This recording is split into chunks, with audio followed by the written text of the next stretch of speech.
ഇന്ന് മുന്തിരി ജ്യൂസ് ഉണ്ടാക്കാം. മുന്തിരി വേവിച്ച് ജ്യൂസാക്കാം. ആദ്യം ഞാൻ മുന്തിരി കഴുകി വൃത്തിയാക്കി എടുത്തിട്ടുണ്ട്. പിന്നെ അതിൻ്റെ കൂടിച്ച് വെള്ളം ഒഴിക്കാം. ഇനി ഇത് നല്ലോണം തിളച്ച് വരണം. മുന്തിരിയുടെ മുകളിലായിട്ട് വേണം വെള്ളം വെക്കാൻ. പഞ്ചസാരയും കൂടെ ചേർക്കാം. പഞ്ചസാര ഓരോ മുന്തിരിയുടെയും മധുരത്തിനും അനുസരിച്ചിടണം. ഇനി ഇത് നല്ലോണം തിളച്ച് വരുന്നത് വരെ നമുക്ക് വെയിറ്റ് ചെയ്യാം.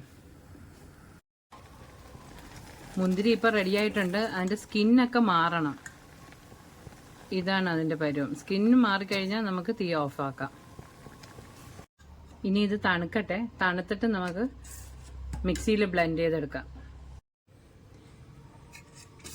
ഇതിപ്പോൾ തണുത്തിട്ടുണ്ട്. ഇനി മിക്സിയിലെ ജാറിലോട്ട് ഒഴിക്കാം.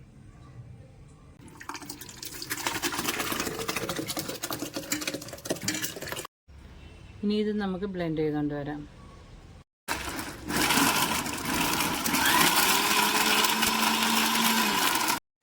ഇനി ഇത് അരിച്ചൊഴിക്കാം.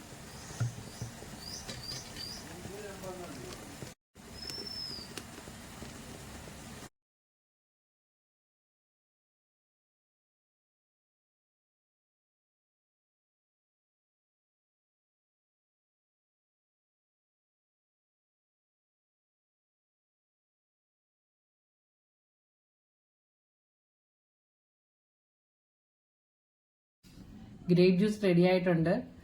1/2 ഗ്ലാസ് ഗ്രേപ്പ് ജ്യൂസും 1/2 ഗ്ലാസ് ഐസ് വാട്ടറും ആ കൺസിസ്റ്റൻസി വേണം എടുക്കേണ്ടത്. മധുരം പിന്നെ ആവശ്യത്തിന് നോക്കി ചേർക്കണം. കുറേ നാൾ ഇത് ഫ്രിഡ്ജിലിരിക്കും. ഇതുപോലെ ഗ്രേപ്സ് വാങ്ങിച്ച് വേവിച്ച് ഇതുപോലെ ബ്ലെൻഡ് ചെയ്ത് ഫ്രിഡ്ജിൽ വെച്ചാൽ ആവശ്യത്തിന് ഐസ് വാട്ടർ ചേർത്ത് ഉപയോഗിക്കാം. എല്ലാവരും ഇതൊന്ന് ട്രൈ ചെയ്ത് നോക്കണേ. എല്ലാവരും എൻ്റെ ചാനലൊന്ന് സബ്സ്ക്രൈബ് ചെയ്യണേ.